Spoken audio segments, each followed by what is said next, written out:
ګرانو کتونکو السلام علیکم. زه محمد سلمان همدرد د حق غږ پښتو چینل خبري لنډیز کې ستاسو قربا اوس تاسو پام را اړوم د مهمو خبرونو لنډیز ته. رویټرز لیکي ولسمشر اشرف غني د امریکا د سولې پلان رد کړی دی. رویټرز د دوو لوړپوړو حکومتي چارواکو له قوله لیکلي چې ولسمشر د امریکا د سولې پلان د رد په مقابل کې په شپږو میاشتو کې له وخت نه مخکې د ټاکنو بدیل وړاندې کړی دی. د کوم په اړه چې ویل کېږي نوموړی به د ترکیې په ناسته کې ډاګیز کړي. سرګي لاروف وایي نور له ناټو سره د یوه سازمان په حیث اړیکه نه ساتي.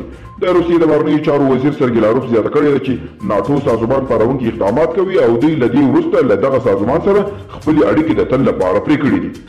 د افغانستان پخوانی جمهور رئیس حامد کرزي په افغانستان کې د روسیې له سفیر دیمیتري ژیرنوف سره کتلي او په مسکو کې د افغانستان د سولې په تړاو د ترویکا کنفرانس له موافقانه جوړېدو مننه کړې ده.